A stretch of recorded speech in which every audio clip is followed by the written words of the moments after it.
Well, folks, welcome to one more edition of Politics and Radamic. Berto Will is your host. Thank you so kindly for being a part of the show. We are going to have a great show for you today, as usual. Remember, the book is out. It's worth it. It's worth it. It's worth it. How to talk to your right-wing relatives and neighbors. Go get it, folks. It's out at Amazon. Just search for it. It's worth it. I'll put a link in the what do you call it? I'll put a link with the messages. But folks, it is time to go ahead and get that work pretty hard on it. It's worth it. Here's the link in the feed. There's the link in the feed. There's a link in the feed. Anyhow, folks, we're going to have a great show for you today. So let's go ahead and get started. It seems like Brother Biden, Senor, hello, Brige, welcome aboard. Welcome aboard, Brige. How are you doing today? It seems like Brother Biden has selected a vice presidential candidate. Who is it? Who will it be?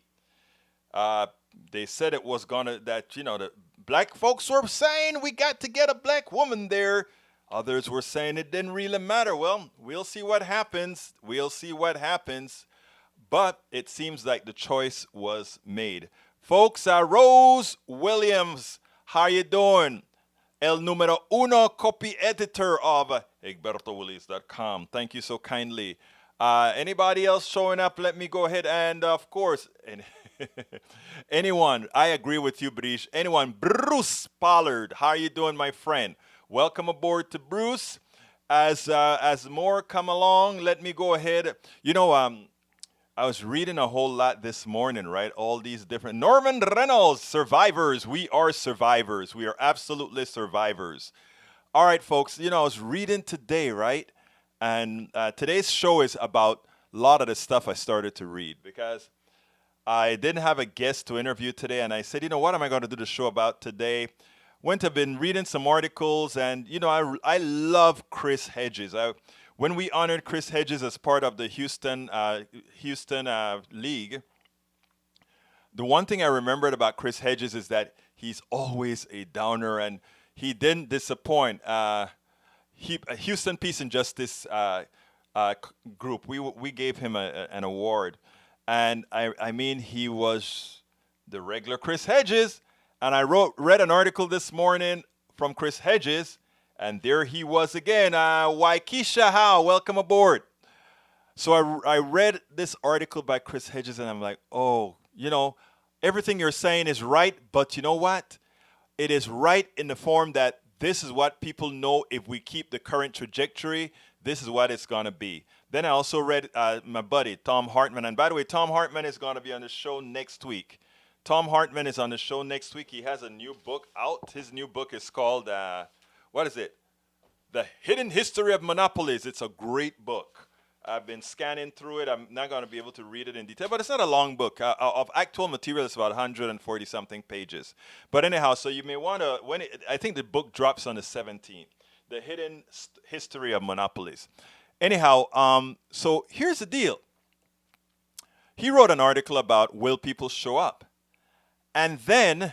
I wrote the other article that I'm going to be talking about is our healthcare system. And what I want to do is, these seem like disparate articles that I said there is a common thread of positivity between all of these. So I want all of you guys that are here right now to please stay with me.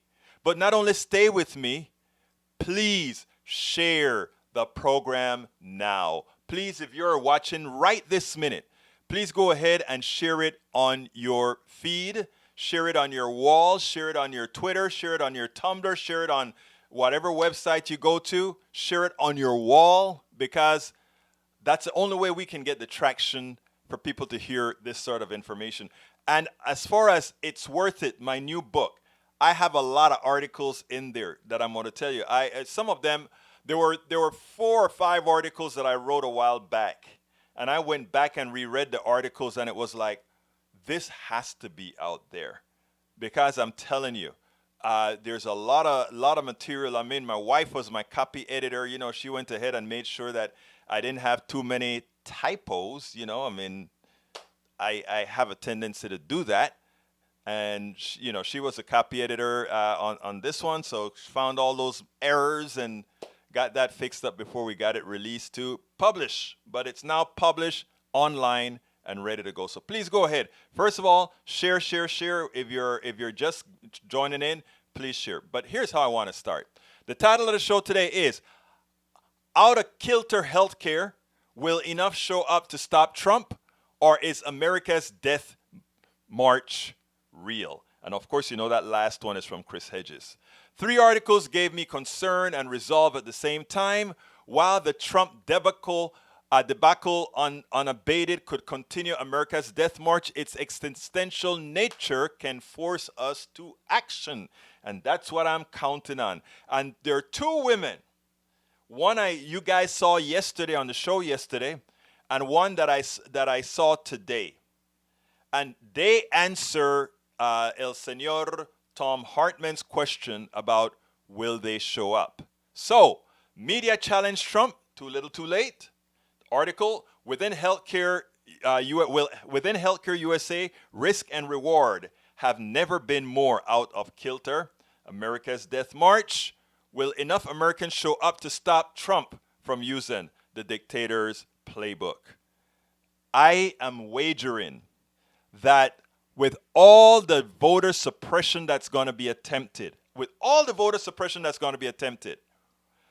I am telling you the polls, I don't like to talk on scientifically or whatever, but I'm telling you, I think everybody wonders if the poll is wrong. So many wonder if the polls are wrong in that maybe Trump has that hidden vote. I think he has that hidden vote. The vote of people that don't agree with what's going on, but because of their environment, they cannot come out as anti-Trump. They cannot come out as we made a mistake. But I think people's personal economies and the realization of the debacle that this guy is, when they go into the solemnity of that voting booth, I cannot fathom that the vast majority of Americans are not going to go ahead and say, you know what? This man is a danger. I don't like all those other people, but this guy is now a danger to me. And when it starts saying this guy is a danger to me, I'm not talking about a financial danger only, because we know people vote against your own interests a lot. We know that. But when you start to see that the policy you put in starting to kill your mama, your daddy, your granny, your daughter, I'm going to show you a piece from some Christians in Orange County that when I watched it, all I said is, give them some time. Give them some time, because they haven't seen the pain. They haven't seen the hospitals. There's a video that I was supposed to put out a few weeks ago with a friend of mine. She's a nurse, and she goes out and she did this video, and she says, I don't want to die. Things are really bad here. I don't want to die. Folks, please do what's necessary. I don't want to die. That was a nurse. But anyhow, let's go ahead and get busy. The first thing I want to do is I want to play Chuck Todd, because what I started is like the media is starting to fight back. My question is it too late for the mainstream media? It's never too late for independent media. Is it too late for mainstream media? Here we go. Chuck Todd and George Stephanopoulos kind of gave it to Donald Trump spokespeople. I guess better late than never. Check this out. And there is this theory, Chuck, that the Democrats would prefer to see the economy go into the tank for another 90 days because that harms the president. I hope that Capitol Hill hasn't become that cynical. But watching these negotiations, it makes me wonder, because we've been willing to bend. I think the cynicism is a two-way street. I take your point. He's willing to bend. Well, I think he has a reputation of killing more deals than he does of solving them. That's not fair. Let me move to because the Democrats rejected various compromises, at least twice, to my knowledge. President felt he had to take action, and it will be timely action, and it will be temporary action, to be sure, probably mostly out to the end of this year. But let's help those who still need help. But Larry, in fact, the president doesn't extend great progress, but we had to take action. In fact, the president doesn't extend the federal eviction moratorium. I looked at the executive order. It doesn't do that. It simply directs HUD to find a way to help people and identify federal funds. It doesn't include extending the eviction moratorium. Well, look, that's not entirely true. I mean, in there... Well, it is true. I don't want to get overly political, but for heaven's sakes, the president said yesterday correctly, 1/3 of the Democratic proposals had absolutely nothing to do with COVID. I mean, it's a really a very liberal left Democratic wish list that had nothing to do with COVID. If they had removed that stuff, we probably would have better grounds on which to negotiate. Well, Larry, as you know, we could go back and forth on that. Democrats have complained, for example, that the president wanted to put funds for building an FBI building in downtown Washington in a way that some critics said would help his hotel. The president's gone ahead and done it himself. I think he's going to help a lot of people. That plus the payroll tax and some other things. Well, on the payroll tax deferral, again, it's not a tax cut, it's a tax deferral. Senator Schumer says that he's talked to a lot of employers who say they simply will continue to withhold the money because they don't want to be on the hook for it later on. It's also not going to do anything for people unemployed right now. It can only help those who actually have jobs. And finally, even some Republicans are weighing in. Senator Ben Sass says it's unconstitutional slop. President doesn't have the power to unilaterally rewrite the payroll tax law. Maybe we're going to go to court on them. We're going to go ahead with our actions anyway. In other words, who cares? We're going to do it anyway. Of course, they can't really do it, right? But anyhow, it is wonderful to see once and for all, for every point that he attempted to lie for the president or put out something that wasn't correct, Stephanopoulos was on his butt. I tell you what, just think if we were doing this all of the times to all of these politicians and specifically to President Trump. Americans would be better informed and would have been able to make better choices. The media matters, and that's why we have to stick with independent media as well, because I tell you, we have to not do this when things really get out of hand. We have to do these things before things get out of hand, and that means making sure the American people know the material at the appropriate times. Absolutely so. Absolutely so. But anyhow, so I wanted to show that out because, well, you know, it turns out that they're starting to do a good job. My question is it too little, too late? I don't know if it's too little, too late. We'll find out. But anyhow, I saw another piece today, and we talk about what's going on in healthcare. We talk about what's going on with people getting sick, and I told you that story about that nurse. I want you to see this piece here, because this piece here borders on the depressing, but all I can say is it's coming to them shortly, because I don't think they're going to be getting any support from above to solve this. Authorities are saying don't do it. Should you not be abiding by what they're saying? Yeah, I think ultimately, and I guess it's kind of like where you stand politically, but for us, we believe that, like, as an American citizen, the authority is the people. So the government, I mean, they're meant to protect the will of the people. So when there's that tension of government power, I think people start to wonder, like, is this America still? It's worth pointing out that this is Orange County, a place where you can look around and almost believe the coronavirus has never happened. Masks are few and far between, even in the shops. And people here support that right to congregate. My opinion has always been we're in the open air, and being at the beach, I mean, you've always got a breeze going, and to me, I think that that's the best way to be outside. They want us all to be outside, and I think God is everywhere. Back at the revival, they head for the water. Baptisms in the Pacific Ocean are why many people come, and few believe there's a risk in any of this. I have no fear. There's no. I think the news is lying. I'll just say it like that. About the virus? Not about the virus, about the numbers and the stats. And everyone I know a lot of people that have gotten COVID, but they're all fine. They're all better. And I know a ton of people that are walking around here that have never been, have not got sick at all. If you go out, you're not feeling well, that's irresponsible, but make a responsible choice. You think people are doing that here tonight? I would hope so. You know, you can't control it one way or the other. You really can't. God gave me the word for COVID instead of COVID-19. It's Christ overcoming victory in disease, Psalm 19. You know what? That's what I believe. COVID, yes, if you have a comorbidity, if you have issues, then stay home. We're protesting for Jesus. I'm Egberto Williams. Let me tell you something, because at first I was very upset at these people, right? And then I started to think. And I want you guys to go with me, because it also goes into even this book that I just wrote. A lot of my friends get mad, right? Why are you giving these people a second chance? They just don't get it. They're just, they won't ever get it. And then you have to go back to what was their source of information and how did they get there, right? So those of us on the left, or those of us that are, those of us on the left today are getting good science-based information. We are. And as such, we are making the right choices, most of us.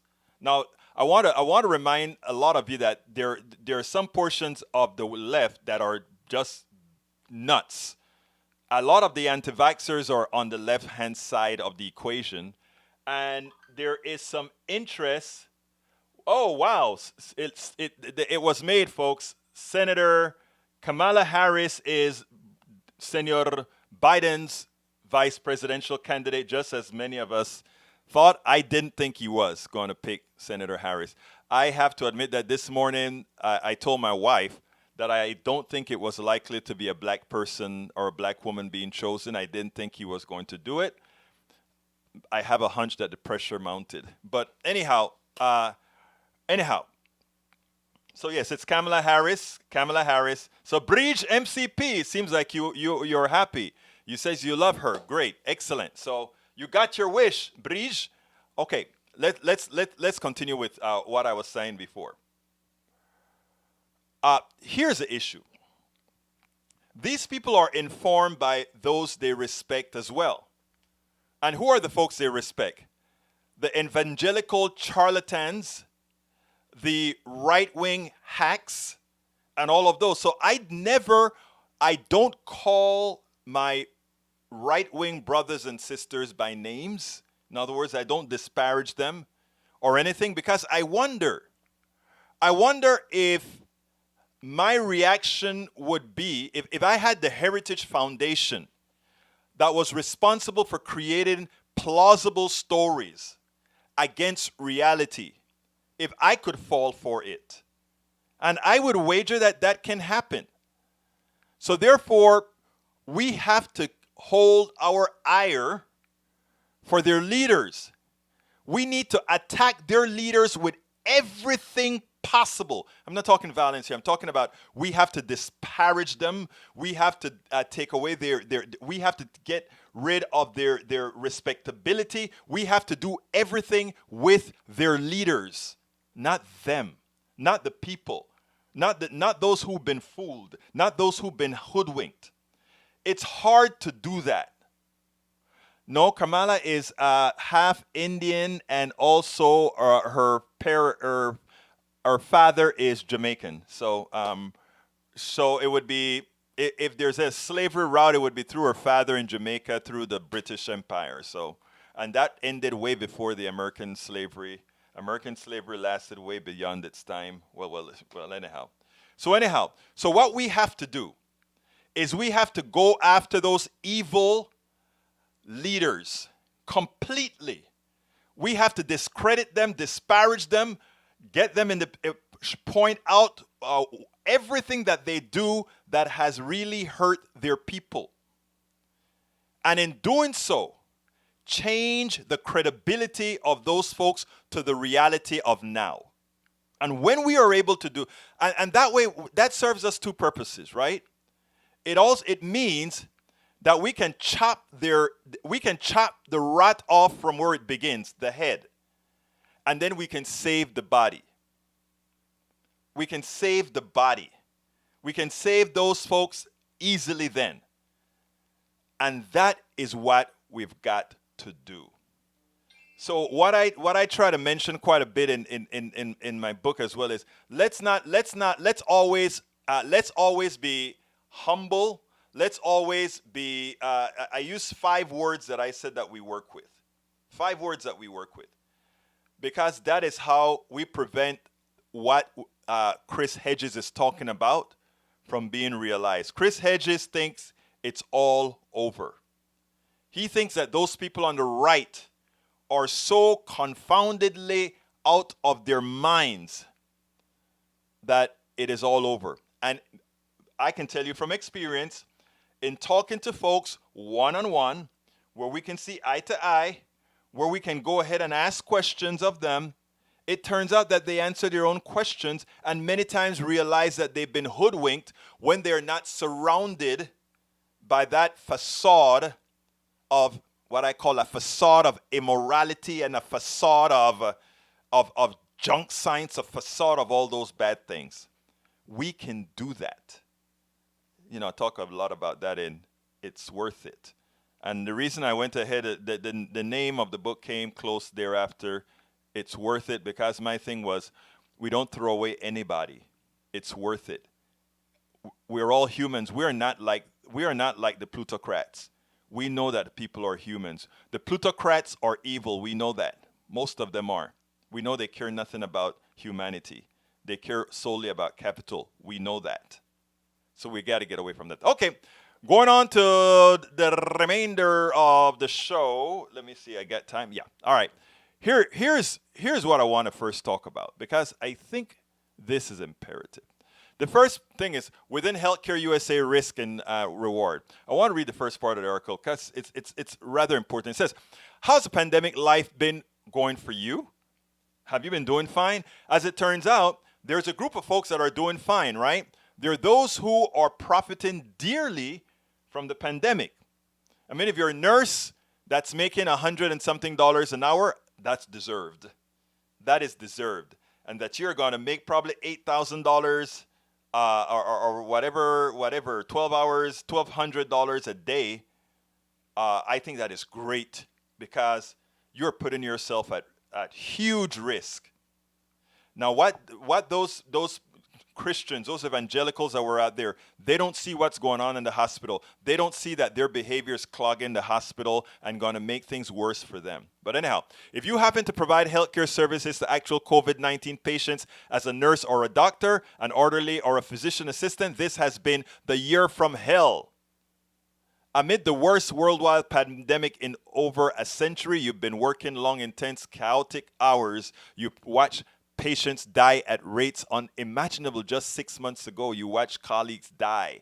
You've worried that you may be bringing death home to your families. Think about that. Think about that. Now, if on the other hand, you swivel your day away in a corporate healthcare executive suite. Oh, wait. I missed one, because this is important. If you work in healthcare but don't interact with pandemic patients, the months since March haven't exactly been easy street either.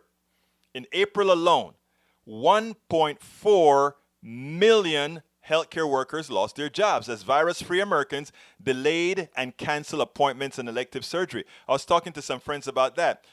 Who's going to see a dentist? Who's going to see a doctor for a little cut on their hands anymore? Who's going into anywhere that has to do with a doctor unless they think they have COVID-19 or somehow they just can't hold up anymore and have to go to see a doctor or whatever? Most people are hiding from the doctors right now because they know that's the presence of, that's where they're scared to go. But on the other hand, if you swivel your day away in a corporate healthcare executive suite, these difficult and horrific months of COVID-19 have been among the most rewarding financially you've ever seen. The vast majority of healthcare companies, Axios reports, are reporting, guess what? They're reporting profits that many people assumed would not have been possible as the pandemic raged on. Think about that. It is like the stock market, right? The stock market is going through the roof. People are dying. Small mom and pop stores are falling. But the stock market is going up. I'm going to tell you about the stock market going up in a little bit. Let me finish this, but remind me, if I don't say it, it's an important thing I want to tell you. Now, health insurers are leading the way, enjoying, as New York Times analysis put it, double what they were a year ago. So here, economy cratering, people are getting sick, and the healthcare companies are reporting record profits, even as people are not going for elective surgery. Okay, why? Why? What explains this huge insurance industry profit spike? The simple story. The simple story. Insurers like United Health, Aetna, and Anthem are continuing to collect their regular premiums from the Americans they insure, but they are paying out for less as the pandemic rages on for claims on normal maladies because people are not going to see the doctor. So the doctors are not necessarily billing them. One reason many of the giant health insurance don't just sell insurance, though. So you want to know, wait a minute. What else is making these profits go up? They also control networks of doctors and own health services firms like pharmacy benefit managers, etc. The auxiliary companies charge and overcharge their parent health insurer for the healthcare services they provide. These relationships, in effect, let health insurance launder. Notice the article says it perfectly. Launder your money. What does that really mean? Let me tell you what that means. The insurance company got smart. When Obamacare passed, it limited them to 18%. They had to pay out, when they collect money from you, they could only keep 18% for expenses and bonuses and all of that. So you pay $1, the insurance company only pays out 82 cents. This is the evil of insurance, health insurance, because that shouldn't be. Medicare for All pays out everything minus administrative costs. Hear me again. Medicare for All. You choose your doctor, you choose your medicine, you choose your hospital. They pay out of all premiums collected. Medicare for All pays out 97% or so because their overhead, the overhead to control Medicare is only like 2% or 3%. Some people say 1%. I think it's closer to 1%. But that's all they pay out. They don't have to give a whole lot of rich fat cats money. They don't have to give the shareholders money. What are they doing? They're doing absolutely nothing. What they do is they claim we manage risk. What does manage risk mean? Manage risk mean we only take healthy people because we want to keep more of your money to give to the shareholder. That's what it means. So these guys have figured out how to bomb out Obamacare. Okay. So you tell me I can only keep 18% of what I pay out. So what do these insurance companies do? They buy the doctors, they buy the companies that put out the drugs, and they buy the x-ray machines and all those things, right? So now, what do? An x-ray that would normally cost $10 now costs $50. That $50 is billed to the insurance company, and that insurance company then pays that bill to themselves. And when they pay that bill to themselves, that's a huge profit that they don't have a restrictions on. The insurance company has a restriction in that it has to pay out all this money, but the company that's charging the insurance company has no restriction in what the price is of the product. So they own both sides of the equation, and they just make one side of the equation collect all the money. That's not a Republican thing. That's not a Democratic thing. That's thievery. That's theft. That's fraud. Legal, though, but it's fraud. And it's costing just as much as a Republican or a Democrat. It hurts them both. It takes away their well-being. It takes away their personal economy. So my question to you is this. If you're talking to right-wingers, you don't have to go ahead and tell them they need to be progressive, they need to be... You don't have to do any of that. You just have to ask the question, how would you set up a system to mitigate this? How would you do it? And you guess what is always the answer? The answer that always comes out is an answer that looks like Medicare for all. So when I spoke to that woman, and I put that story in the book as well, when I spoke to that woman, and she was not liking the insurance she had and all those things, when I started asking her questions, what she was describing was Obamacare minus the other stuff, which is Medicare for all. So she was convinced. I wasn't changing her from a Republican to a Democrat. I wasn't changing her from being a Christian to a humanist. I was just telling her the system was screwing her, and it was the system that she most supports, and it was the system that she voted for that is screwing her. And when she got that in her head, it was like a light took off. And in my mind, I said, well, I sure convinced you the problem, or rather, I sure left the space for you to convince yourself. It's going to be interesting how you convince your husband. That's going to be the interesting portion. How are you going to convince your husband? Because she was sold. She was like, I cannot believe this is what's happening. And that's why, if you're just joining us, please share. That is why people have to understand this stuff. Because nobody tells them, right? They don't explain all of this perfectly on the TV, or they may do one 60-minute show on this and then it's all over. We are going to repeat a lot of this over and over and over again in different shows because we have people coming and going, etc., etc., etc. But it's important. It is important for us to understand these things, because if we don't, that is how the plutocracy robs us blind. And for all of those who are always talking about, I want my freedom. I want my freedom to have my own insurance company. I want to choose my insurance company. That is like me as a black man saying I want to choose which is a master I want to whip me. Which master do I want? Do I want the master in that big white house, or that big white house? That big white plantation house, that big white plant. Which one do I want to whip me? Which one do I want to treat me like a subhuman? They're all treating me like subhumans. I have the choice to decide which one is going to treat me like a subhuman being. That's not a choice. That's not freedom. That is antiseptic slavery. That's all it is.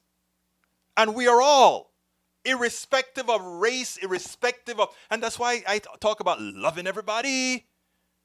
So I was talking to my wife last night. I said, whenever we unite Appalachia, the ghettos, and the barrios, we would have won. So you keep saying that. I'm like, and I'm going to keep saying it. Because they are counting. They are counting on us to be fighting each other instead of fighting whom we really must fight. That is what they want. That is what they want. So remember, if you're just joining us, please share. It's a very, very, very, very important that we share these programs, because a lot of people don't quite realize these particular issues. They just think, oh, I want, and by the way, the Heritage Foundation, when they're making those ads, right? They know all the points to touch. They know which points they want to touch, because they know that certain kinds of people respond to certain things. They will touch a point that says, that make you believe that, reparations to black people is taking away your birthright. So you go crazy. If we put them into power, they want reparations, and now they're going to take what's mine. Huh? They ain't give you anything. You haven't gotten a darn thing. You and us are in the same boat. The only difference is that your boat has a better flotation device than the others. Okay? But the plutocracy, the oligarchy, the rich people that control everything, we have to remember, they care nothing about any of us. Any of us. We are sources of production. That's why they want people to go back to work, sick or not. Because your only value to this economy is the work that you do to enrich a few. Nothing more, nothing less. If you think you're worth anything else, you're fooling yourself. That is why they said, they put when they talk about managing risk, when it comes to healthcare. Managing risk when it comes to healthcare mean how many are we calling it acceptable to die? All these things we have to put into perspective because they have put a numerical value on everything outside of the oligarchy. In other words, the best for us. We will, the best, absolute best for us. Donald Trump doesn't want to wear a mask and he doesn't wear the mask, but everybody around him better be tested. Donald Trump doesn't want all of America tested. He wants to shut down the test. But to get into the Oval Office, you better be tested. If you come close to him, you better be tested. But at the same time, he wants to deny Americans testing. Oh, the only reason we are this high is because we test a lot. Okay? So I tell you what, let's cut down the testing if you don't get tested either. Let's make sure you don't get tested either when people are coming to talk to you or whatever. You don't get tested either. You see, a lot of his followers don't equate the evil within to the evil without. And they look at what he's saying from an emotional standpoint instead of from a point of view that expresses exactly who he is, which is an evil, non-intellectual. There are not too many adjectives that I can really use to describe this guy because, again, there's not much to this guy. But there's a much behind him because there are a lot of people that depends on his ignorance, depends on his lack of intellect to take advantage of us all. We had all those ventilators. We had contracts to build those ventilators at under $3,000, people. We had contracts with companies to build these ventilators at under $3,000. And we had them in the stockpile as well. But somehow, New York and all these other companies had to use a different version of a ventilator and went onto the open market and had to pay between $25,000 and $50,000 per ventilator for something that probably costs $1,000 or less to build. This is what we're talking about. We had Kodak that just got a contract for about $0.7 billion, close to $0.8 billion. Oh, to make medicine. A camera company making medicine after getting a contract whose CEO and other executives got stock options right before the deal was announced and the stock popped. This is the kind of stuff we're talking about that's occurring right now. This is the kind of stuff that's occurring right now that we have to see. All right, the next story, another important story. And this one now was from my always very, very negative El Señor Chris Hedges. I love the guy. You know, I've interviewed him a couple of times. We gave him, when I was a member of the Houston Peace and Justice Center, we actually honored this guy. He was the person that received the award, the Peacemaker Award. He says, the terminal decline of the United States will not be solved by elections. So already he's discounting the elections. The political rot and depravity will continue to eat away of the soul of the nation, spawning what anthropologists call crisis cults. Movements led by demagogues that prey on the unbelievable. I'm not going to read his stuff. I'm going to just kind of tell you why I wanted to read his story. Because his story has plausibility if we don't do our job. What he's saying is the following. Whether Trump wins or loses, we're in trouble. That's pretty much what he says. If Trump wins, our movement to fascism continues at a hyper level. And they'll continue to destroy the different institutions of government. They'll continue to pollute the justice system, the CDC. All of that will be polluted with political notions instead of with fact-based notions, etc. But that's not the only thing. He also points out, though, that if Donald Trump loses, his impression is that it's going to create a huge hit in racial animus. That's what he thinks. And that is going to also be used to have these different fights among people and riots, etc., etc., etc. And each time his contention is that things are going to get worse and worse. And then he put the rest of the animus on Biden by saying, and then of course, Biden is going to continue to maintain the military-industrial complex. Of course, he's going to continue to maintain all these features within neoliberalism, which means the capitalist market that works the way it's working right now, the way it shouldn't be working right now. He's going to do all those things. He's going to continue that, which would be not much different from Trump, but just difference in style. And then he uses Clinton and Obama and all these guys as examples as far as neoliberalism didn't change at all.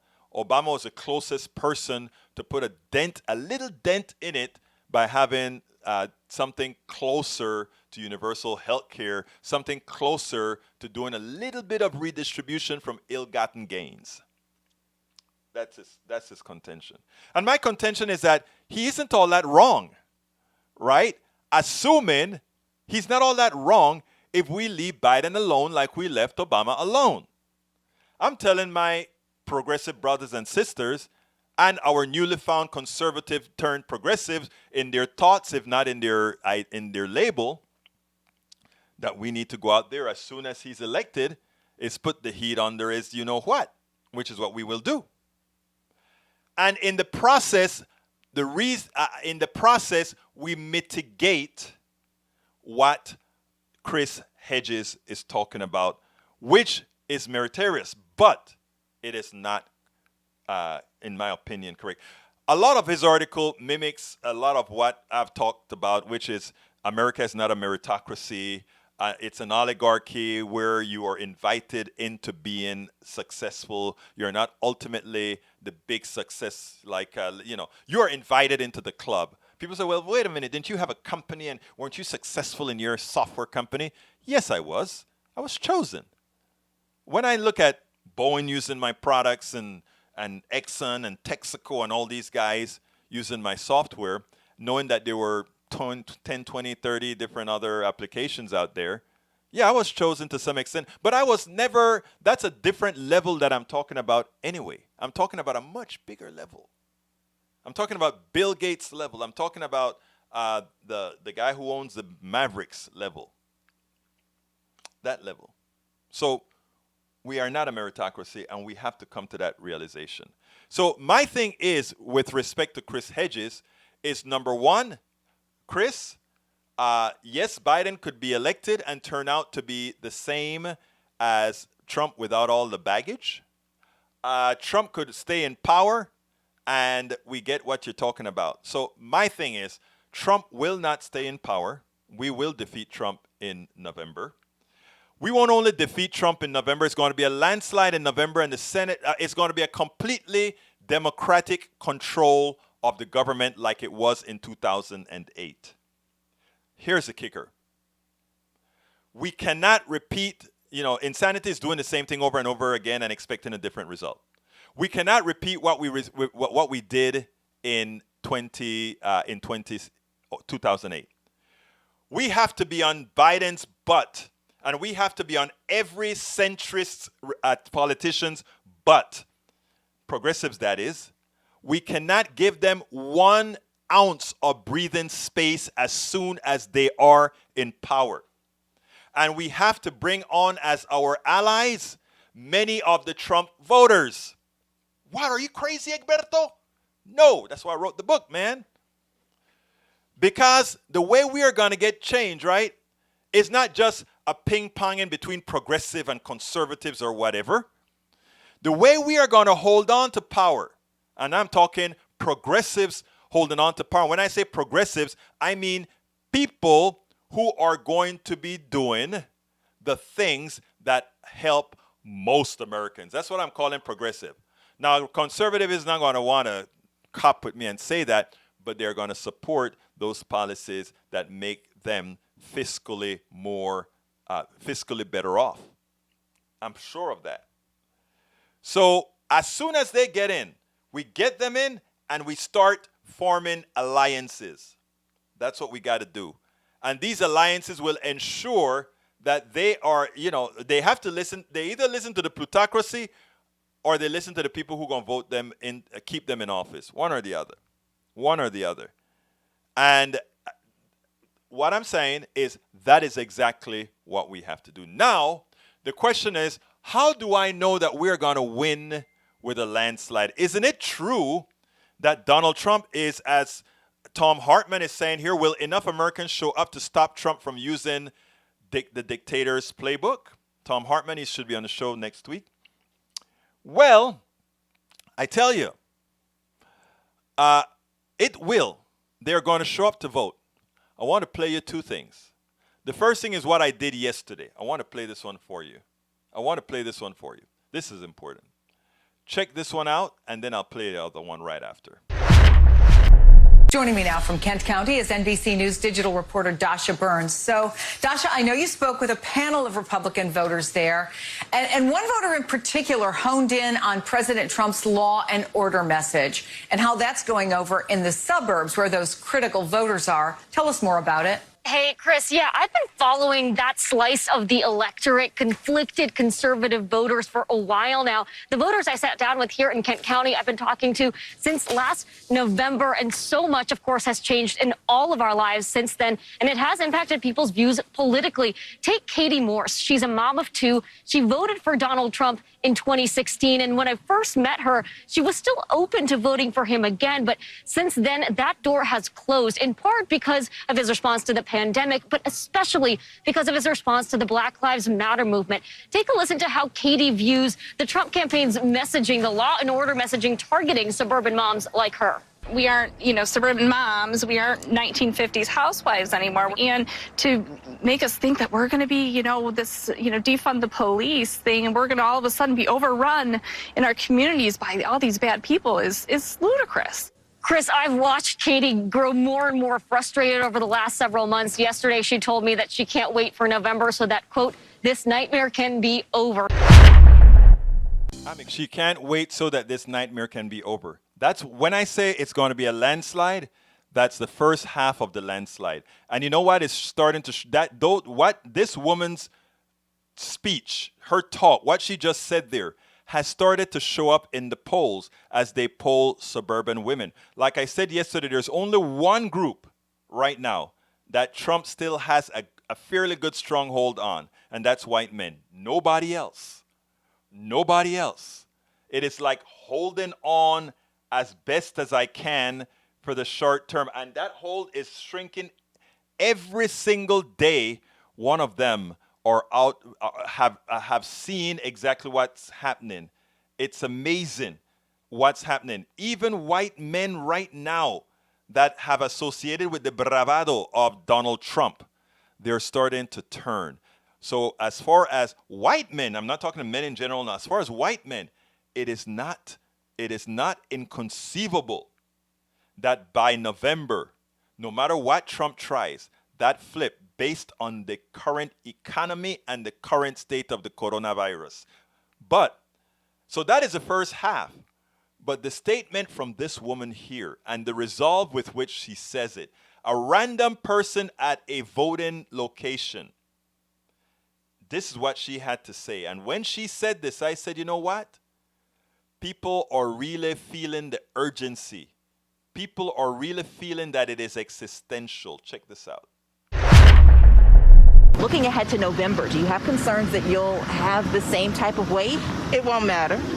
Even if it's a longer wait, it won't matter. I will wait. I'm determined it's going to happen. So it wouldn't matter if it is or isn't, if it rains or if it doesn't rain. It doesn't bother me. I'll be here.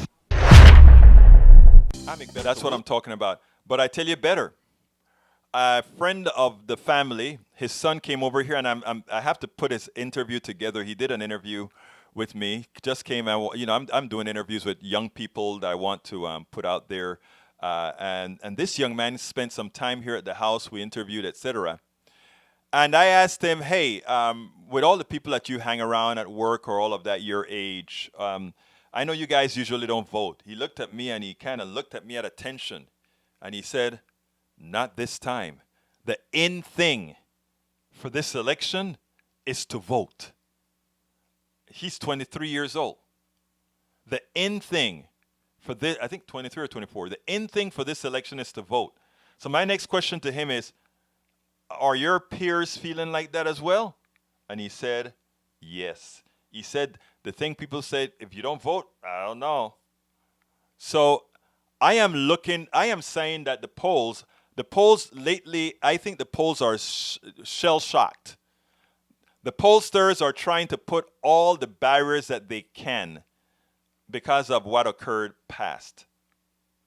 But I think it is essential. I think what we're looking at right now is that we are activating people. I was looking at on Facebook, and some of my friends here in Kingwood, I haven't been on the streets or on the road or anything like that, but a lot of our precinct captains, I'm a precinct chair, I got to do more. A lot of the precinct captains and the others, they're out there in the field with masks on, and they're going to these apartment complexes, and they're going to all these places where nobody touches and talking to people. And I'm looking at Facebook, and I'm like, this is what I'm talking about. This is existential, and it's going to be a blowout. All right, let me go ahead and salute all my people. I forgot to do that yesterday, so forgive me.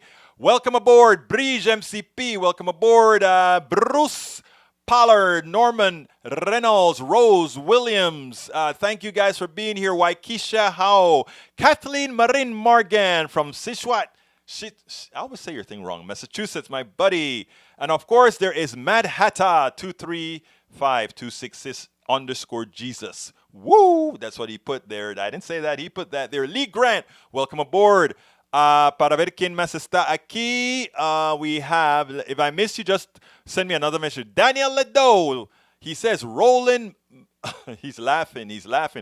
Keep laughing, brother. Keep laughing. I want all those endorphins going around your body because you're going to need them after November 3rd. Let's see. Who else is there? Para ver. I think I saluted Lee Grant already. Much more freedom. Yeah, Lee Grant, we want freedom. And I want freedom for you too, Lee. I want to give you real freedom, Lee. Okay, and I think I called everybody out. All right, let me see a few things. Daniel Ledo say, y'all are setting yourselves up for some kind of crushing disappointment as you did in 2016. Wow. I know you believe that. I know you believe that. Your man has never won the popular vote, and your man has never been over 50%. He used an electoral flaw in the Constitution to win because nobody the Hillary Clinton campaign didn't expect it. Your man won the Electoral College by 70,000 votes and lost the election by 3 million votes. No, I don't think so. He hasn't gained anybody else since he's been in office. He's lost people.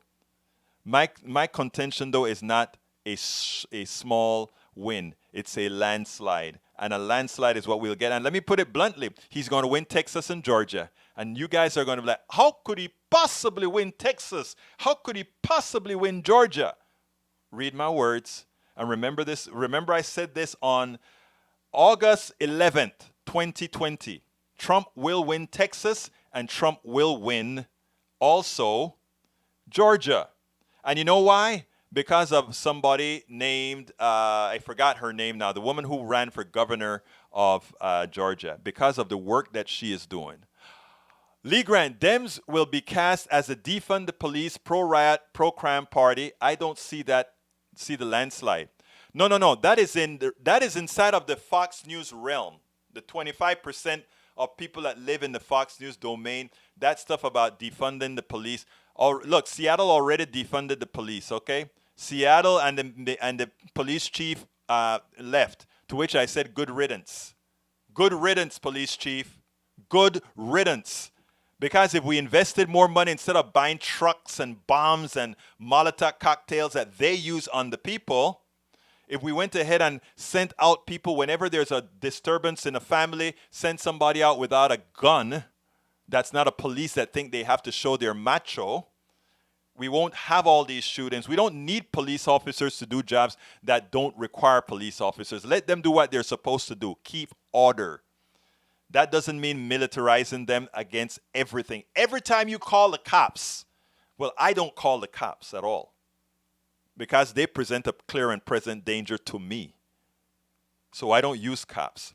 All right, real quickly, let me go ahead and say bad predictions from the sage of Kingwood. Thank you very much. I'm going to have you eat those words, though. Let's see. Daniel, I don't have a private plane to fly me around. Should the president give up Air Force One? Yes, he should. He should, not any other one. He should. Hank Hall III, thank you. Oh, watch it. Lee Grant says, replying to Lee Grant, thanks for your input. Random. Why are you telling Lee Grant that? That's funny. Hey, okay, let's see what insurance, big pharma, but the greedy bunch profits from its stocks. They profit from everything, everything. Bruce Pollard says, vote in person early. Bruce, thank you for saying that. That is what I've been starting to tell people. Just put your mask on. Go to vote in person. Go to vote in person. Yes, good riddance to the police chief. I didn't say black female police chief. I said good riddance to the police chief who believe in the old guard. To me, color, race doesn't matter in these regards, okay? If you're enforcing the laws of a plutocracy that kills, I don't care who you are. Good riddance. That's the way it should be, brother. That is the way it should be. We should judge people by the content of their character, by what they do. That's how we judge people. I don't care who she is. And that goes for all police chiefs. If they are militarizing their police chief and harming good bodies, of course. Good riddance. Thank you. Que te vaya al infierno. Okay, here we go. Folks, those of you who have been to the show, I would like you to consider being a subscriber to the show. We do a lot. Trust me, we do a lot. We try to keep people informed, and we tell the truth. We tell the truth all of the times. Now, please become a patron by going to politicsdoneright.com/patreon. Again, that is politicsdoneright.com/patreon. Anybody who is a patron at the $4.99 or above level, $4.99. Call it $5.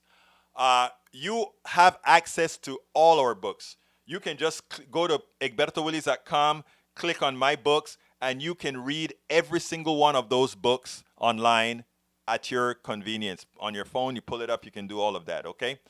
Just from being a subscriber, any book that I write, and I have 3 complete, 1 in process, actually 3 complete, 4 in process, but 1 I've already started, I've already have it on the thing. Secondly, you can also support us via PayPal by going to politicsdoneright.com/PayPal. politicsdoneright.com/PayPal. You can also visit our, you subscribe to us on Facebook by going to politicsdoneright.com/Facebook. Again, that is politicsdoneright.com/Facebook, or shop at our store, which is politicsdoneright.com/store, where you can get the beautiful politicsdoneright.com cup of all flavors. You can get the cups that have the squad on, that has all kind of different things. You have our t-shirts. You can get our book, As I See It, Class Warfare, The Only Resort to Right-Wing Doom. You can get my other book, Lose Weight and Be Fit Now. You can also get that book on the screen. It's worth it. All of that is there for you. So if you want to support the show, for us doing this very, very important work, I ask you to please subscribe to our program, shop at our store, and just help us moving along. I could not do this without you. I am very thankful for you, because you're the ones that's helping to move the progressive word forward. You're a positive within the progressive movement. Even my brothers and sisters that are conservatives right here. Oh yeah, Bruce, I'm a reporter for I'm considered media for Netroots. So they've already sent me my kit, all that good stuff. So we're doing it online. I haven't downloaded the app yet, but you can still register for Netroots, netroots.org. And it starts on Thursday, and we'll be ready to fly. I'll be, getting interviews, all that good stuff that I can. If the logistic is still currently difficult. We'll see how it works out, but we'll see what happens. But it starts on Thursday. This Thursday, Netroots start. Anyhow, folks, thank you again for being here at the show. My name is Egberto Willies. This is Politics Done Right, and you know how I end this baby. I am what? Out!